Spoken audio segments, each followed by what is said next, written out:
Welcome to another Flow Party Friday. Today, we're thrilled to have Tommy Geoco join us. He is a serial entrepreneur, product designer, content creator, and the co founder of the previously acquired StreamPro.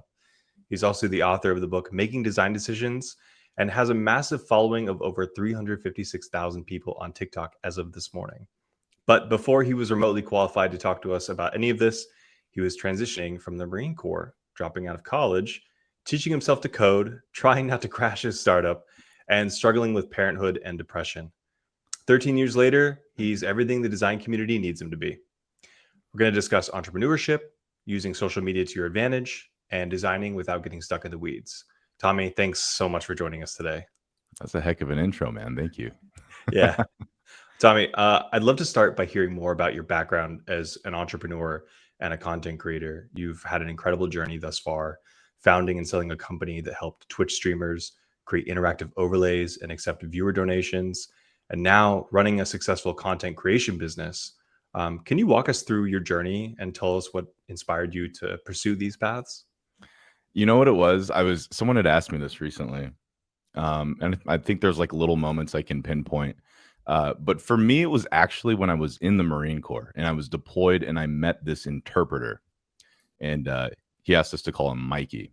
And so Mikey came from this region that we were deployed in called Helmand Province. And back in the 90s, I think there was some sort of program that the US had where there was like a lottery and families from this region could come to the United States and essentially legally migrate. And his family did when he was a kid. And in the time that he was in the US, he spun up like 4 different burger restaurants across the East Coast. He became like a multimillionaire.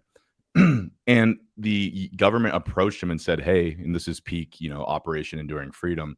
We need interpreters who speak the language of the region. Excuse me. And he said yes. He's like, absolutely, that I want to go back and help those people. And just for some context, that region was incredibly poor. I mean, it's no electricity. We were digging wells for the farmers there. They lived in mud huts, like literally compounds made of dirt and mud. And the kids at one point saw us take flak and Kevlar off. And some of them were kind of frightened by it because they actually thought like it came attached to our body. So the education, the worldview was very, very kind of immature there. And so to think he came from that region, and he and I got to talk to him a lot and learn his story, and was able to migrate to the US and to have the kind of success he did, it really put a lot of things into perspective for me because I come from a single parent household, low income. I had my first child when I was 19. So I went to the Marine Corps because I thought, well, this is how I'm going to take care of my family. Yeah. No college education. And to hear his story, I thought the way of the military was going to be my trajectory. I thought that was my life. I've got 4 kids now. And he motivated the absolute heck out of me to recognize that, you can be dealt some really tough cards. And through a lot of perseverance and some ingenuity, you can kind of figure that out. Now, that's easier said than done.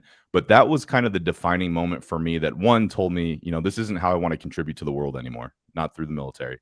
And two, like there's a lot of things that I'm maybe discounting in terms of the advantages that I had that I could try to take advantage of. And so that's kind of where it all began.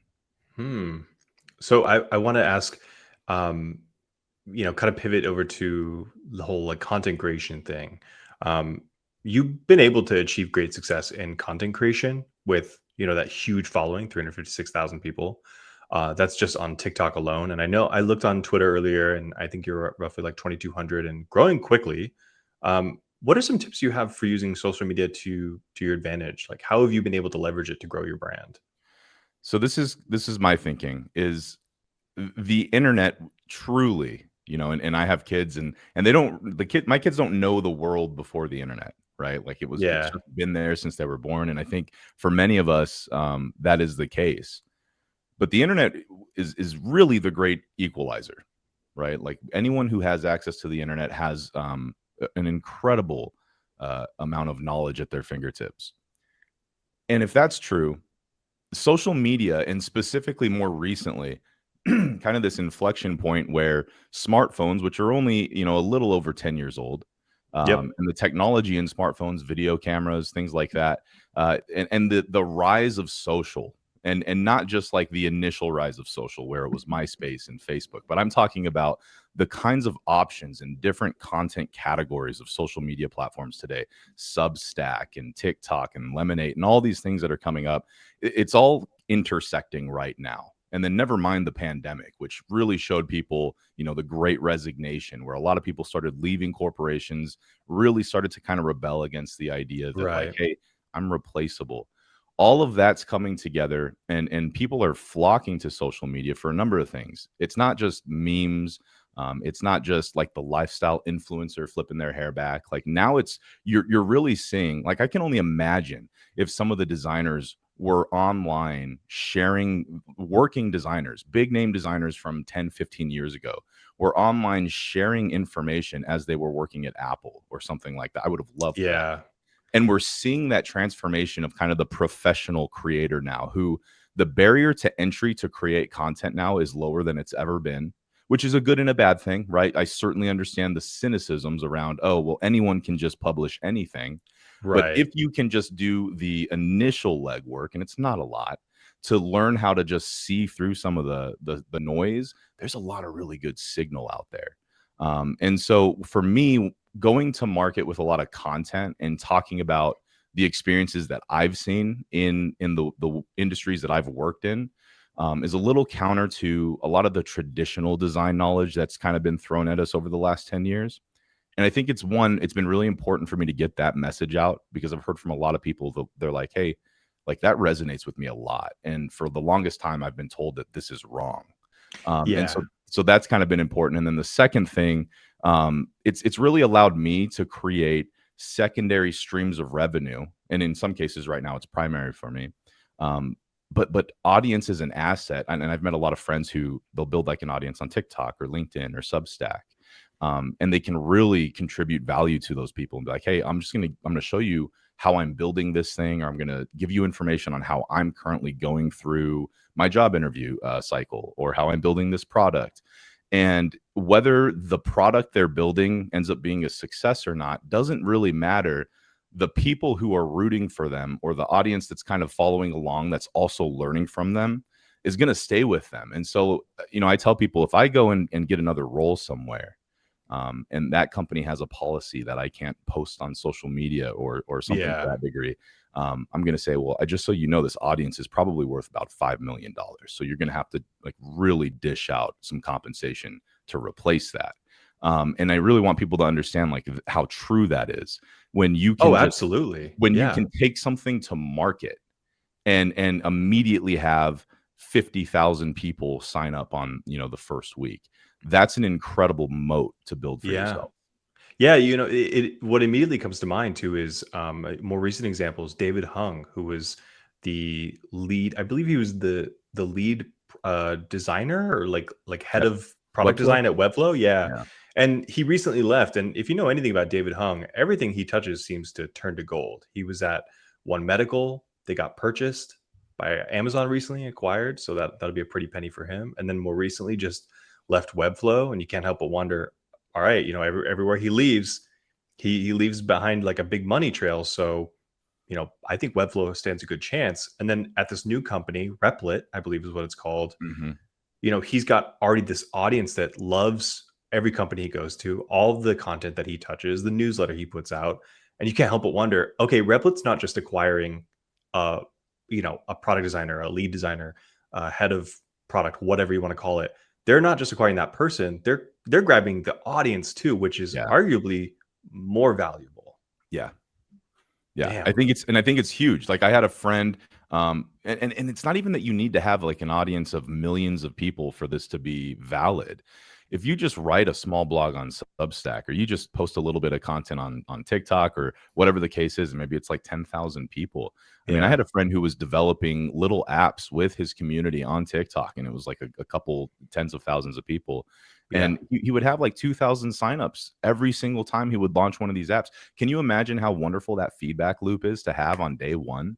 That's Yeah. super Yeah. motivating. You know what I For mean? And that's sure. something that I think a lot of people, uh, there's and I'll talk a little bit more about this, but there's, if anyone is interested, and I think just in general, but if it's entrepreneurship or it's really trying to take the next step in your career, one of the biggest attitude adjustments you can fix for yourself is understanding the difference between being skeptical and being cynical. And I think if you can, cynicism kills careers, cynicism kills ambitions. And if you're somebody who looks at content creation, it's fair to be skeptical. There's a lot of things worth For being sure. skeptical about. But if you approach those types of topics with cynicism, I mean, you are immediately shutting yourself out of even being able to recognize the opportunities that are available to you. Yeah.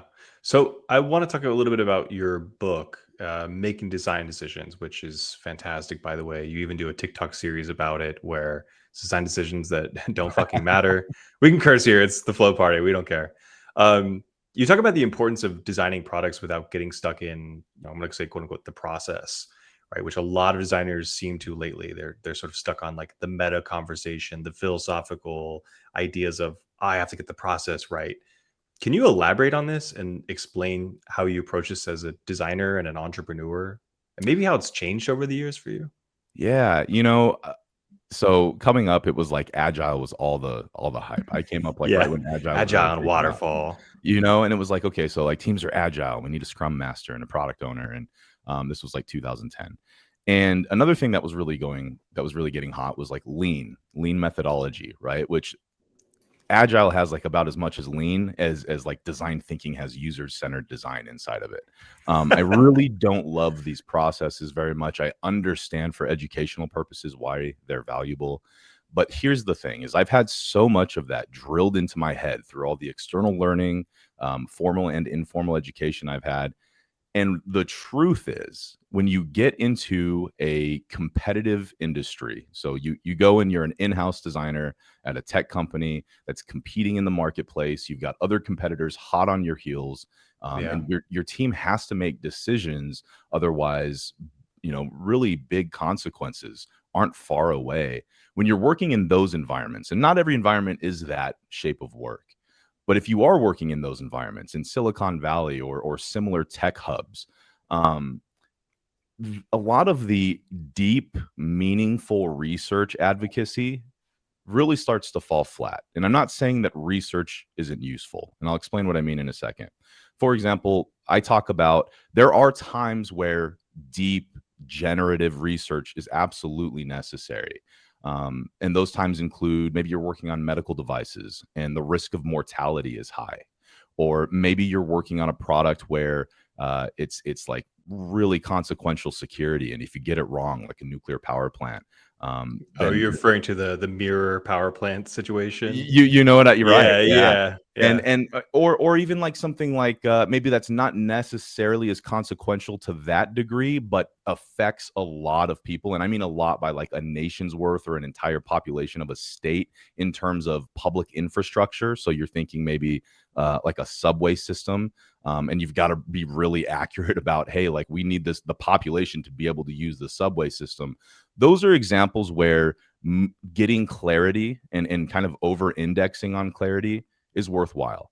But yeah, then there's a lot of scenarios where a lot of researchers would tell you that you need that level of clarity when that's simply not true. And in fact, that would actually be to the company's detriment if you invested that sort of time. Now, what I talk about that typically works that I've seen, and I'm not talking about my company that just sold for 7 figures. I'm talking about unicorn-based companies like Figma, for example, was not a hmm, product of deep, meaningful research, right? A lot of times companies are succeeding through just three things, and those ingredients are frequent customer conversations, speed, and I'm talking velocity and or latency, and then really just what was the other degree that I often talk about?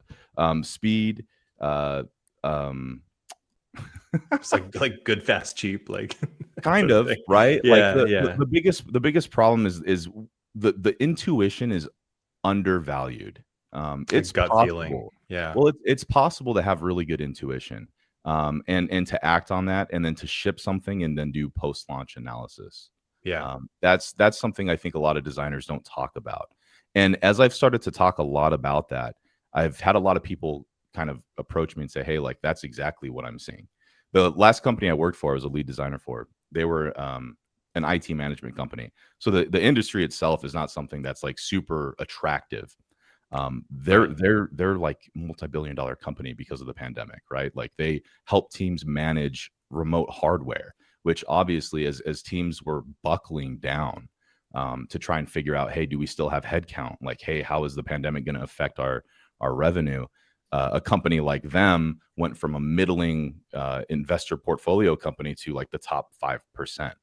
And the way that they had been operating for 7 years was through PowerPoint slides. Their PRDs, their product requirements documents, were these like really gross and ugly PowerPoint slides, and they just like Hmm. come together. Like They people would have to like sit through these like really long, just boring Well, no, slides. they wouldn't present to each other. So like that's the Okay. thing. Like if had they done that, I don't know that they would have been as successful. But what they would do is they would use a PowerPoint. They would like screen grab from different competitors or parts of their product, and they would like point arrows, and they would like do these really inefficient brainstorming sessions, because I think brainstorming that way, there are better ways to be more effective. But the point is they were doing these things that by all intents and purposes were the wrong way to do it, and they absolutely crush it today. I mean, they are killing it. And they are improving and maturing parts of their process, but they're just one example of many where they don't have dedicated research departments. They're talking to customers, and I want to be clear: talking to Yeah. customers is important, but it doesn't need. You don't need like super thoughtful instrumentation with full story, and you don't need like Right. working groups that you're reaching out to every 2 weeks and like this really clinical research approach. And Hmm. so when my book Making Design Decisions just really talks about, hey, um, you can work in these seemingly dysfunctional situations. It's okay. And there's actually a way to do it. Instead of what I think a lot of researchers do is they bang the drum and say, oh, if your company is working this way, it's a battleground and you need to fight and advocate. And I'm like, what a miserable headspace to live in if you Yeah. constantly are viewing like, I wake up today and I'm gonna fight with my company. That's so ineffective. And so because that's been the narrative for a long time, no one's actually talked about not only can you make it work in a dysfunctional situation, but here's how. So that's kind of what I try to shine a little bit of Yeah. light on. I like that you called it a battle because I remember my times at startups always felt like two people with massive amounts of data just like going head to head at all times and trying to be the right person. And it felt like no matter who it was, everybody loses, you know? Yeah, I interviewed Tom Griever, the author of Articulating Design Decisions, which is just such a fantastic book for anyone trying to understand or figure out how to kind of communicate to stakeholders. Yeah. And I remember I referred to I had said like, what do you do when it's like the hippo, the highest paid person, or the CEO swoop and poop, where you've worked on a bunch of things. The what? The CEO swoop and poop, right? Colorful metaphor, but the idea that like your Yeah. team's been working on a bunch of things, and then the CEO just like opens the door and drops like a Oh, yeah. monumental change on you, and you're like, whoa, Yep. where did this come from? Things that we've probably all experienced to some degree. But he said something that made me go, you know what, like that's so true. Which he said, we should probably stop referring to our counterparts as these animals that shit on our work. And I was like, that's a really valid point. And it really is. And so like when I hear, there are people out there, researchers who have notoriety in the field who they really like harp on this being a battle, like a thing that it's us Right. versus It's them. like We the need to, end all be all. It's like a you know, very and binary decision, like well, all or nothing. And Mike Montero, like 10 years ago, I think it was like 2011, he stood in front of a group of designers in Silicon Valley and he said, fuck you, pay me.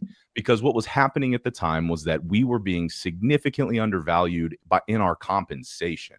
And it was getting really hard to get people on board with like, hey, pay the value of the designer. Steve Jobs and Apple were finally getting their recognition. So this paired really well. And what I think Yeah. happened was like this Braveheart-esque like battle sequence took place. And it's like UX designers everywhere like rallied and stormed the battlefield. And I do think from a compensation and in many cases a seat at the table stance, we won that battle. I just don't think we've ever turned it off. And so a lot of times it's easy for us to continue feeling like we're fighting. And I think that that's the wrong approach. And I think a lot of designers kind of shoot themselves in the foot when they buy into that narrative. Yeah. I mean, I remember that's exactly how I felt when I first saw his talk. It was him and Gabe something, his personal lawyer. I wanted to ask though, when you say that maybe people really get caught up in a lot of the research and think it's like their end all be all, what do you think is like the appropriate scale at which that sort of research is appropriate? And I guess on the other side of the coin, a scale at which just do the damn thing, like just get it done, test it quickly, and see if it works. Yeah, there's two factors that kind of play into that, right? It's the size of your company, your organizational structure. And Harvard Business Review did like a really good kind of chart of the growth of companies. And it's always the same pattern. It's like you get to a point where CEOs are like driving, and then the CEO is directing a little more, and then middle Yeah. management's put in place, and then middle management's driving, and then middle management's directing. And like it's the same process for every company. And it's like you can't say 1,000-person company looks like one company A with 1,000 people looks like company B with 1,000 people. That's not always one for one. It's a you can kind of get a gauge on that, but then the other side of it is also based on obviously how many customers you have. Like what markets are you serving? Are you international? Do you have a million daily active users? Do you have a million Right. annual? So those are two of the things that you kind of have to look at. I do not know what the magical arbitrary number is where it goes, it flips from here, don't worry Yeah. about the scale, to now you should worry about the scale. But I'll tell you this, Apple, for example, with their core services, they still don't employ researchers. Now they do employ researchers when it comes to things like AR, VR, some of their more Right. forward thinking Groundbreaking tech. technologies. Yeah. Right. And so that should tell us something. And it's funny, I have friends who work at Apple, and they almost nonchalantly talk about how they don't use research to inform their decisions. Like, no big deal. And it always struck me. And I was like, wow, that's weird. Like, everyone Yeah. online would have you believe that it needs to be this like integral part of your process all the time. But that just doesn't seem to be the case. And if companies are winning that way, what does that tell us? Like, what does that tell us if companies are able to not just win, but like crush in their industries? I think there's something to learn there. And the biggest thing I think we should be paying attention to is, if that wasn't true before, with the current economy and the retrenching that's happening in companies across the board right now, you better believe there's going to be a lot of truth to that now. People really wanting the management side or the advocacy to get out of the way so that we can have that bias towards action. Now, I want to be Right. clear. The one thing I do want to highlight is there is such a thing as being taken advantage of. And so not all companies that operate the way that I'm describing are trying to take advantage of you and or will. There are companies that do, though, either maliciously or just through ignorance, not meaning to. That does happen. So there is kind of a line of just like having to figure out, like, am I in a situation that I feel compensated for? And do I feel like I'm able to get done what I'm trying to accomplish? Or am I just being completely taken advantage of here? Yeah. And that there is a difference. So you've mentioned that I'm going to go back to the entrepreneurship, sort of like the Marine Corps pipeline, right? Like you mentioned that you faced several challenges during your journey as an entrepreneur, from transitioning from the Marine Corps to trying not to crash your startup. Uh, how did you overcome these challenges? Like, what advice do you have for others facing similar obstacles? Ooh, Because I think a lot of people here are, they're freelancers. Or the people who yeah. watch this are freelancers, and I think pretty sure everybody is interested in launching a product at some point, creating a revenue stream for themselves that isn't tied to another person saying yes or no and making executive decisions. When I got out of the Marine Corps, I had 4 kids. I was married. My ceiling for the amount of money I needed to bring in to support my family was much higher than the average 23-year-old at the time. And that was hard because when I got out, what I was doing was I was freelancing. I was saying yes to projects that I only had 50% confidence I could complete, and the rest of the time would be spent trying to learn as I went. And that created a really toxic cycle for myself of like working really hard 40 hours a week, and then the other like 40 hours in the week would be spent trying to learn and get better at the same time. And I did that for about 4 or 5 years, and I would work on like my own side projects on the side too. And I'm not exaggerating when I say I did that for about 4 years, and I maybe took a couple weeks off here and there at a time. Wow. um, not healthy, not sustainable, cost me huge parts of my mental health that I had to reckon with later on in life. Yeah. Cost me my marriage, cost a lot of consequences.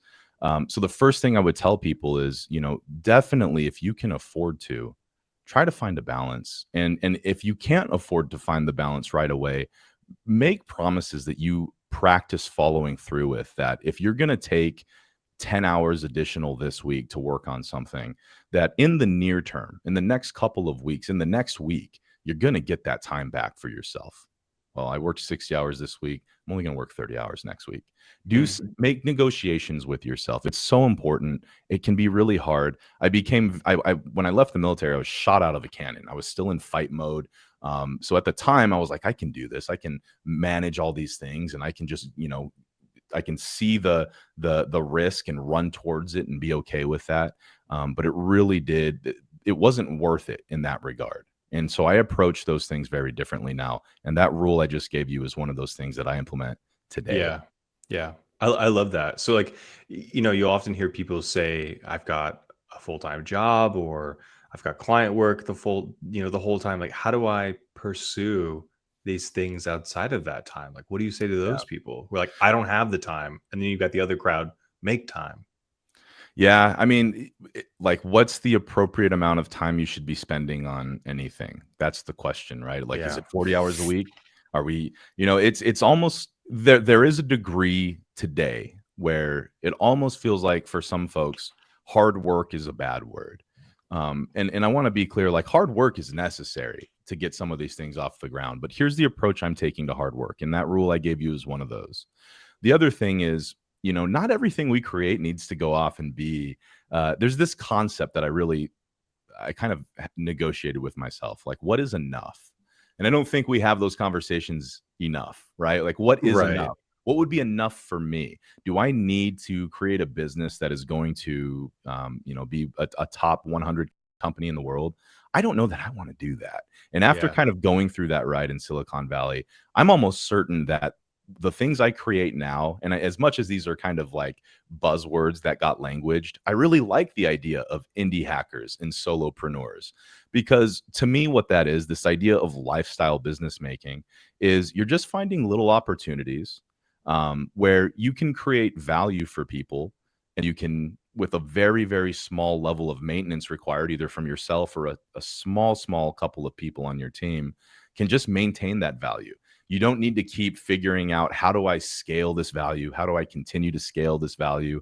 So on Twitter, I really like what I see with people who are just creating little tools. And it's like, hey, this I is a love small those. tool. Yeah. It's a small tool. It serves a market of, 2,000, 3,000 people. It makes me an additional $5,000 a month. And that's awesome, And so, like, that's the approach I take now. I have something coming out that we'll talk about later, like in the beginning of May, and it's not meant to be like a world solver. It's just meant to be a tool that helps people, that makes a little bit of additional income. And it's something fun. Like, I really enjoy working on it. I can go and watch the kids' sports games while just kind of like jamming on it. That's the Yeah. place I want to be. And so I don't know that that necessarily answers the question, how do you find time? But I did want to at least underscore kind of the mentality that I think is more interesting today. Yeah. And I love that you put a point on, people always thinking like, what could my product be rather than what should it be, right? Like when I think of small products, I think like two immediately come to mind. One that recently got flack on Twitter for something uh, ridiculous, Clack, which is the tiniest of apps. It just puts the sound of a mechanical keyboard in your headphones, so it sounds like you're typing on a mechanical keyboard on your Mac. Big whoop! It's like $3. It doesn't have to be a Fortune 500 company, Right. right? Um, as so like as an entrepreneur, like you've experienced the ups and the downs that come with starting and running a business. How do you stay motivated and focused during like really tough times? Oh, I know that people talk about I'm the not always valley. motivated. You know, Yeah. yeah, Oh, no. I'm certainly not always motivated. I think, and I think that's yeah. important to tell people, you know? But some of the things that help me, and this kind of goes into the question you just asked previous to this, Mhm. is I look around in my own personal hobbies, and I don't have like the most exciting hobbies. I'm not like traveling to the mountains and skiing off, cross country and all these other, like, Yeah. I'm pretty regular Packing about away that. in Lisbon, no big Right. deal. I've got like some favorite shows. I like to game. There's a couple of games I'm a big fan of. I do have like a couple of little quirky maybe hobbies that are just like still things I can do out of the comfort of my home. But I stay in that realm, and content creation could be considered like an area I live in pretty heavily now. And so when I think of ideas that I like to build, like ways I try to add value, I just look at the Yeah. things I do. I have like a friend who he has like a pickup basketball game with his buddies, and they play regularly. And he Yeah. created like a little app for them to just like align schedules on when they could all play. And like that's awesome. Like that's such a cool way to create some value for yourself and like your inner circle.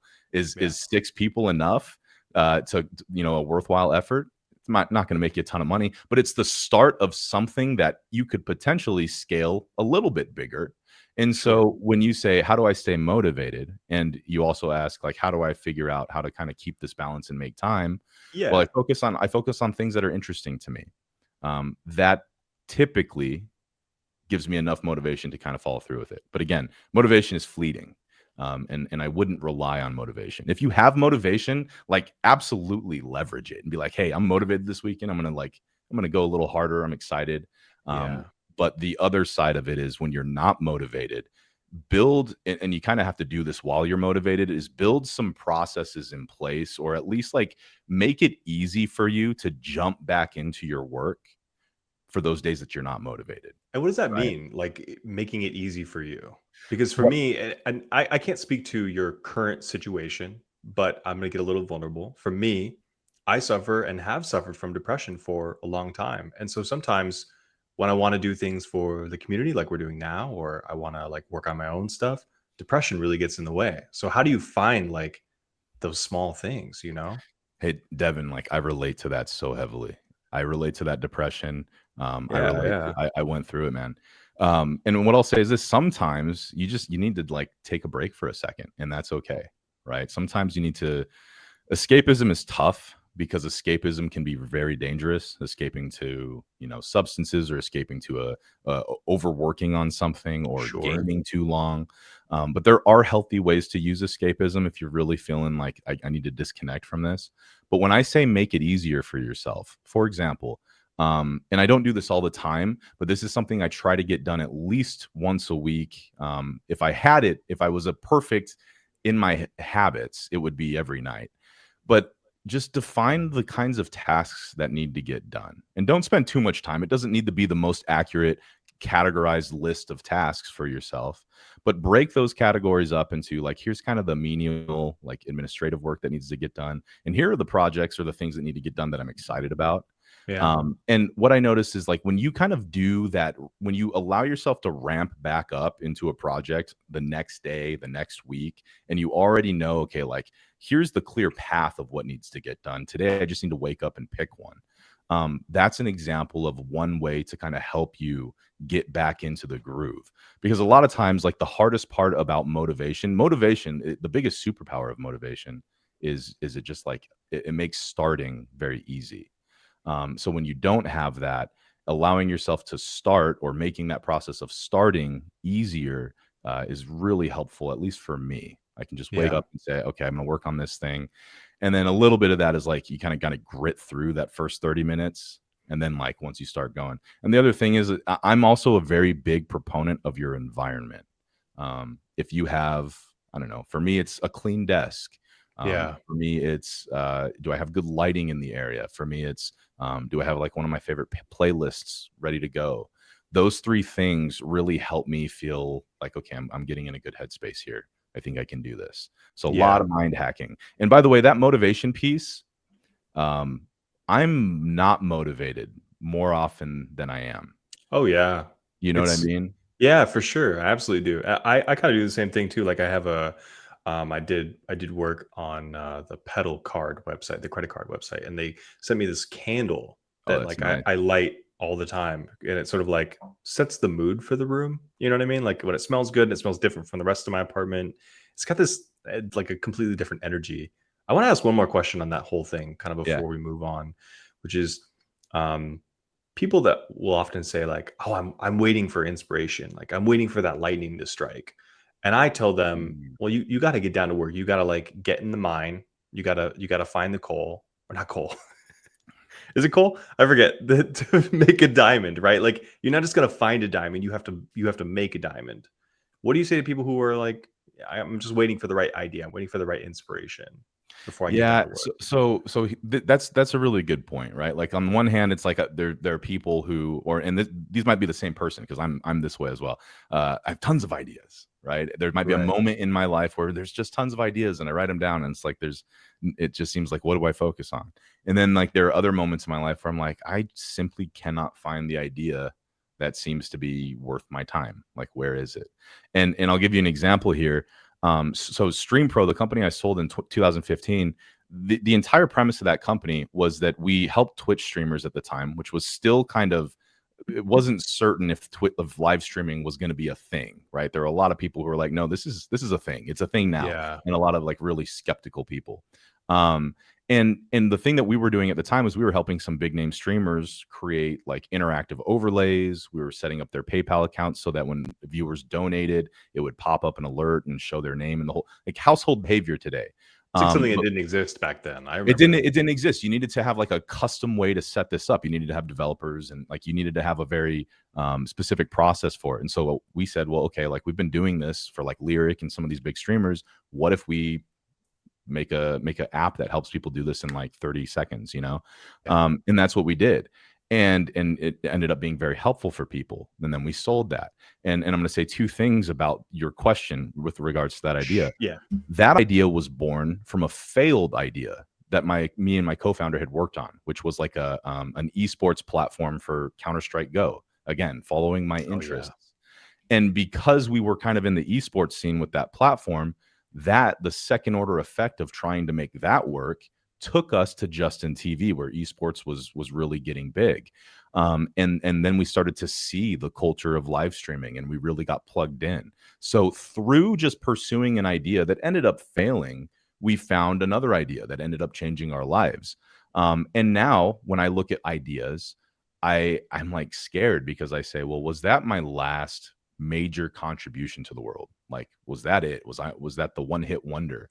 And that's a terrifying like feeling for me. And I hear a lot of startup founders go through that.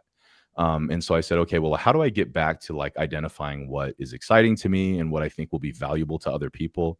And that's kind of what this journey was into content creation. I love I have a lot of deep reasons why I like content creation.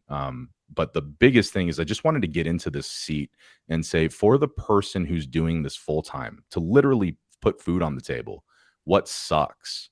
And that's what I'm exploring right now is like what sucks Yeah. for content creators, and ideas are popping up, you know, and maybe the next idea for me has nothing to do with content creators, but in putting myself in a situation to explore new ideas or new interests, a second order effect may appear.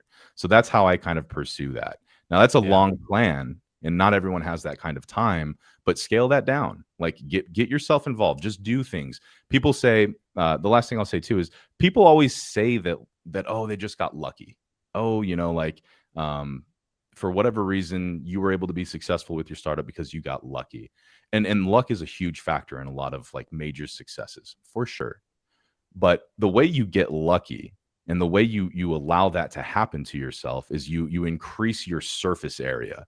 The more things you do, the more things you put yourself into, the more people you meet, increases your chances of having kind of that serendipitous moment.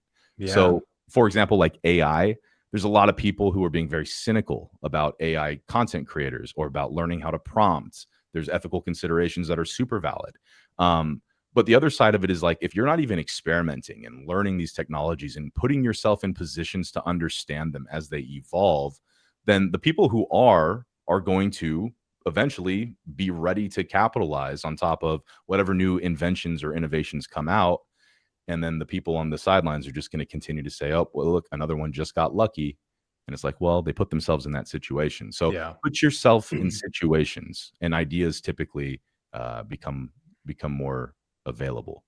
Yeah, yeah. I feel like people always say, like right place, right time. But in my opinion, it's more like, no, it's It's all the places at the right time, creating that surface area like you're talking about. Yeah. Okay, so you teased it a couple times and throughout, but you're trying to launch a new product. Can you tell us a little bit more about that? It's small. It's a small thing. It's my a buddy and I. I just finished working on. I just finished helping a startup, and they were essentially for like uh, legal immigration applications, right? So for people who've had to deal with U.S. immigration Yeah. and applying for visas, and they're a great startup. Um, the founders have lots of experience in this area, and so they needed help with like creating. They're using large language models. They're scraping the web. They're doing a bunch of stuff to help automate this process better for both the immigration attorney, for the visa applicant, et cetera. And so I went out there and I was just trying to find UI patterns. I'm looking at different AI products, like how are people implementing UI patterns around these AI workflows? And there's not a lot of like readily available information out there, which makes sense. It's still early. So I thought, okay, well, I finished that project and I had a whole bunch of teardowns I had made of different AI products. And I'm like, you know what would be super useful? Like a page flows for AI patterns. That would be great. And I'll just add like a subscription service to it. And so here's how I approach this. I recently did a couple of online posts about some of the AI patterns I saw through Yeah. products like Notion, Jasper, Copy, Microsoft Copilot. And those posts went mini viral. They did really well. Well, what did that tell me? That told me that people are interested in reading that content. Because even though I have a large audience on TikTok or LinkedIn or everywhere else that I have that, Instagram, the not every post goes, does well. That's just part of the game. So that's also a great benefit of having an audience is you can kind of really in really low effort. I was able to essentially create an MVP out of a post to gauge some of the traction. The traction was there. Now we've just been creating essentially the page flows for AI workflows. And Yeah. I've talked to some people, hey, is this useful? And I've gotten some positive feedback. We're going to launch that the beginning of May, and it's just going to be a video and screenshot repository categorized by the AI workflow, and then I'll launch that to the audience. And this is not going to be some big idea. I don't need VC funding, right? Yeah. The goal is to see how quickly we can make $100,000 from it, and just kind of allow it to grow and be useful for designers or developers who are. Many of us are going to be in the stages of trying to help our companies develop these UI patterns around AI workflows. And Yeah. the UI patterns, by the way, aren't like new and novel. It's not like we're creating some significantly new, interesting patterns for this, but the AI workflows are different. And so just having that visual reference, I think, is going to be helpful for a lot of people. Yeah. What do you think are like the challenges in growing it to that 100,000? Like obviously you're gonna launch the product, but then you've got this whole other part with the social media and talking about it often, updating it. Like what are some of those challenges that like you think are ahead of you? Pricing and value proposition are always the hardest, right? Like Yeah. that's not true. Pricing, value proposition, and go to market are always the hardest. But like having an audience, I'm not afraid of go to market. Like I have 500,000 people following that are interested in these things that I can reach out to. So I'm not too concerned about like how like it almost is like if I build it and then I put it in front of my audience, they will come. But the question is like how valuable is the product? Like my value Yeah. proposition is if you are building AI features, this will give you a fantastic ramp into how you might do it. And Right. is that valuable? And is it valuable enough that you're willing to pay for it? Right. And so like the way that I kind of answer that, and again, going back to I don't need huge research, but I do need a little bit of like looking around while I look at page flows. They're kind of a parallel competitor. Mhm. And they do well. They do like for anyone not familiar with page flows, it's the same concept where you can go to pageflows.com. I believe his name is Rami. He's one developer. He runs it. It's screenshots and videos of really mature products out on the market right now and how they do things like onboarding or activation or searching. And it's super useful. I've used it for years. I love it. And you pay like I think it's like $39 every couple of months or something like that. And hey, that's a sweet gig if you're a one person show. And so that to me says, well, I know that people are at least interested enough in having a repository like that. Are they interested in enough when I niche it down to AI patterns? And I don't have a big moat. So creating moats, it's like what protects your product and your competitive advantage. Page flows could just come out with AI workflows, and that now I'm no longer a differentiator. Yeah. But my audience is my moat, and that's something people need to understand. Is like when you build these audiences, that's a huge advantage that you have on other people. And that's why there's a lot of people saying like content creators are going to be the next. It used to be early in the days, it was like get yourself a technical co-founder. You need someone who can help engineer. That's like the big thing. And then after Steve Jobs, it was get yourself a design co-founder. Like user experience is the market differentiator. And Hell I yeah. really believe what we're going to start to see now is get yourself a content creator co-founder, because having go to market baked into your plan is huge. Do you want to be my co-founder? I'm just kidding. What do you got? What are the ideas? Let's talk. So I was reading some of your posts online, and you mentioned that you're currently on level 3 of your content creation journey, which is all about scaling what works and ditching what doesn't. Could you walk us through your process for determining what's working and what's not? Sort of in short, we're kind of almost coming up on an hour Are now, we? so Okay. yeah. Yeah. It's just like, for example, I started road mapping what my plan would be for this year at the end of last year. And YouTube was like a big part. I was like, it's time to get on YouTube. But the truth is, I've got so much short form content, written and video, that YouTube doesn't make a ton of sense, although I think it is a great long term play. So it's really like I created this whole decision matrix, and it really helped me figure out where to focus. And that's my problem right now is shiny object syndrome. Everything looks Yeah. good. Everything looks like an opportunity. But I'm also just a couple of bad investments away from like this failing. And so it really starts to become kind of a trickier game of like identifying what are the most worthwhile activities, and what are the activities that like bring me meaning. And so I'm really in level 3 right now. It's a lot of that. It's a lot of collaborating with people like you, and just like wonderful people who make me feel like I'm able to add more value to the community. You And are. You absolutely are. well, and that's so that's like a big part of it is like finding that. And I constantly go back to the question, like, what is enough? And I used to, coming out of the military, chase money, like ROI activities or bust. Like if it didn't have ROI to it, like I didn't have time to focus on it. And that made me kind of miserable. And so now I still need money. I've got a huge family. But I'm now trying to find opportunities where maybe like 10 to 20% of my time is just like giving stuff away for free, teaching at the kids' high Yeah. school, just doing like a workshop or something for people who are interested in something. That like makes my heart feel really full, and that has helped me get through some of like the darker mental health periods in my past. Yeah, yeah, for sure. It often feels like for me, the different communities that I'm a part of, really sort of help support the way that I feel like that I'm heading in the right It's huge. direction, and that something I look forward to, I guess, every day, right? When Is somebody that is what like, Flow Party is for you too? yeah, Flow yeah, Party's sick, absolutely. man. Like, I think as soon as I discovered Flow Party, I was like, I'm just gonna give them everything, because it's like this is like institutional knowledge in my head that I've had for almost a decade now. I've been doing Yeah. just design in general since I was like 16. So it's like these people, why not? What have I got to lose, right? And like I used to release a content calendar on Twitter, even where I was like, here's literally my game plan. I'm going to give away 80% of everything that I know. I'm going to talk about myself like so let's talk about my personal life like 10%, because I want to leave room for that, right? Like here's a picture of my Right. dog. And then the other 10% is like, hey, I gave you all of this stuff. Now all I ask for is a little bit of your time. I'm not even asking for your money. I'm just asking for like your time and attention. I do want to ask a question from Milena, who's in chat. I believe she's Sure. actually an entrepreneur herself. Um, do you have any hunches about how AI will change the way we design? Tough one, I know. That's the question, right? And no one knows. I Yeah, mean, yeah. none of us know, but I like the word hunch there.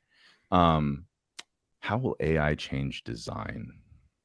While you think, I want to say that I was talking to my partner yesterday, and I'm not even gonna take this back at any point, but I swear I said I think that AI is the greatest software development in like the last 10 years. Like after the Yeah. internet, after I don't know, iOS is whatever. AI is really the next like great big thing. VR, okay. AR, sure, whatever. But AI, wow. I have so much to say about it, and I know we're short on time, but what I'll Yeah. say is this. Like Sam Altman of OpenAI said something pretty interesting, and I think we can really look at it, which is a lot of people think like software developers and designers are going to like just go away because AI is going to be able to automate a lot of tasks. And it's like that's probably not going to be the case. What's going to happen is you're just going to be able to write code and design 10 times faster. So it's going to become a supply issue. We just need more designers. So let's make more software faster. And that's just going to put more butts in seats, and you're just going to get to like outcomes on software shipment in a week, right? And that, in my opinion, is more likely to happen. Now, MIT researcher Eric Brynjolfsson, he wrote a book called The Second Machine Age about 10 years ago, and he already predicted all of this and was kind of like cautiously optimistic about what the future was going to look like. But he says that, the future is not technologically deterministic, meaning just because AI, like technology by itself, does not determine the outcome. It's really going to be up to us humans to determine how we decide to use this and allow it to impact. And of all things, I will say, I do not think we should move forward with fear. We have two options anytime new technology comes out. Those options are to protect the future from the past, or to protect the past from the future. Like, let's hold on to these legacy jobs. Let's put all this policy in place so old jobs, don't die. And I really think we're better off protecting the future from the past, providing better education, teaching people how to leverage these technologies, and baking it into our process. So what I would say to you, the same way I say about creating more surface area of luck for yourself, is to go and tinker with AI.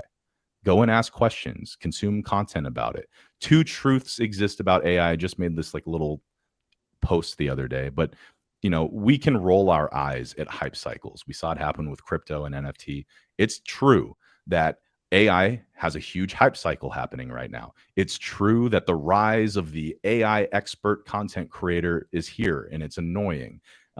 Those things are true. It's true that a lot of companies are going to spend way too much time investing into AI features to their detriment. That's true. The other truth is that AI will change everything everywhere and probably soon. And humans have a really hard time holding two truths in their head. So I would say just recognize that and proceed optimistically cautious. Yeah, I think what immediately comes to mind when you say those two things is, when the internet first came out, everyone was like, "Oh, it's just a hype thing." Like people are Yeah. excited about it, but now it's not just that it's no longer a hype thing. It's that, I mean, we're on it now. Like we're on it every day. We're texting our parents. We're writing in Notion. I have a Notion doc right here of questions. Like Yeah. it's just something that we take for granted every day, and I think the AI will become that as well. So finally, what advice do you have for aspiring entrepreneurs like Milena, designers like Eric and Diego, and content creators like, I guess, yourself and myself, who are just starting out? The biggest thing I would say, I want to keep it ground level, but I want people to understand, like, no matter your title, whether you're a software developer, a Yeah. content creator, a designer, like design has really over the last like 5-10 years become about like the rectangles and the user flows and things like this, right? And certainly a huge part of the job. But at the end of the day, what we do, we're just trying to find ways to create value. And software is not the only way you can deliver value to people. You could create a Notion template that's valuable for yourself or for someone. You could create, 3D print something, and that's value.